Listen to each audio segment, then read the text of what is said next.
Le miroir des illusions. Dans un village reculé d'Afrique de l'Ouest, entouré de grands baobabs et de pistes rouges poussiéreuses, vivait une femme que tout le monde appelait Hawa. Mais derrière ce prénom simple se cachait une souffrance profonde.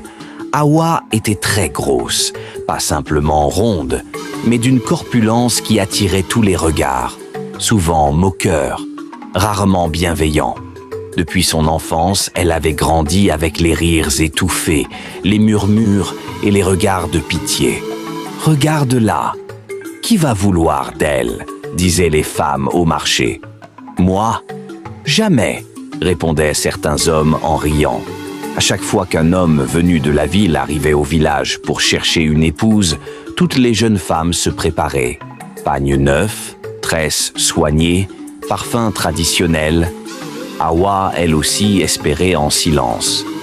Mais jamais, jamais un regard ne se posait sur elle, même pas une seconde. Sa seule consolation était sa meilleure amie, Mariam. Fine, élégante, avec une taille parfaite et un sourire qui attirait tous les regards. Pourtant, elle restait fidèle à Hawa. « Ne t'inquiète pas, Hawa, un jour quelqu'un te verra autrement », lui disait-elle souvent. Hawa souriait, mais au fond, elle n'y croyait plus. Un jour, un grand événement bouleversa le village. Un homme riche arriva de la ville. Il portait des vêtements élégants, une voiture brillante et parlait avec assurance.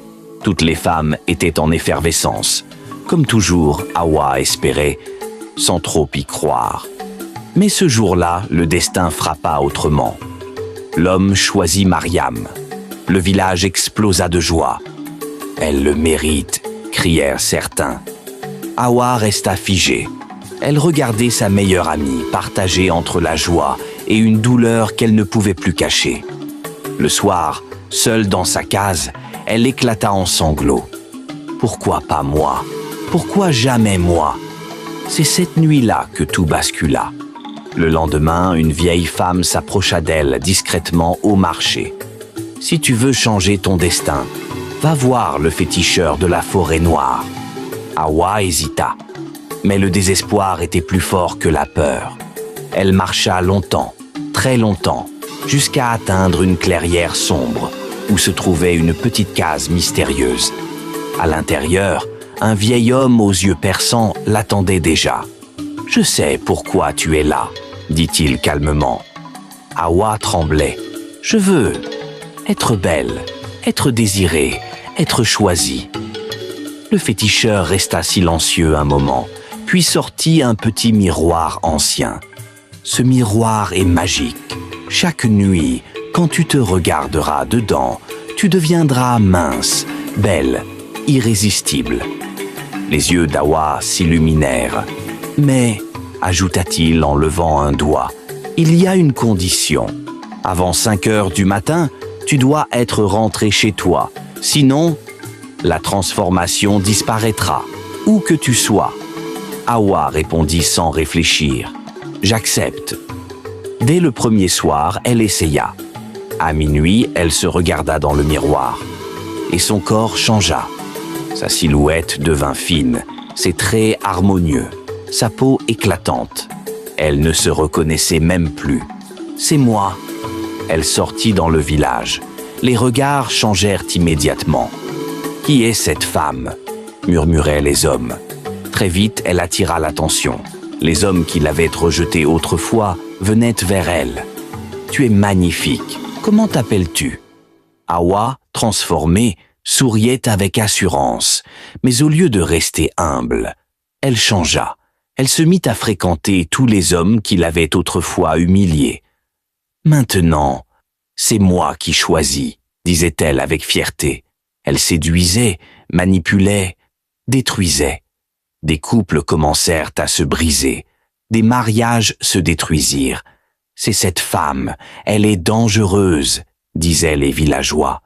Mais personne ne savait que c'était Hawa. Chaque nuit, elle sortait.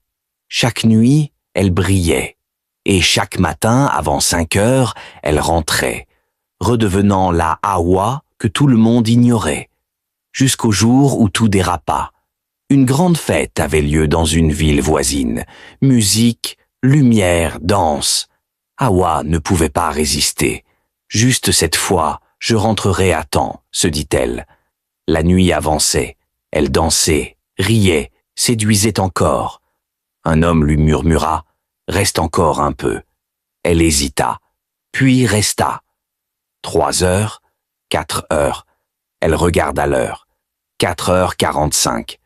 J'ai encore le temps, pensa-t-elle. Mais la fête l'absorba encore.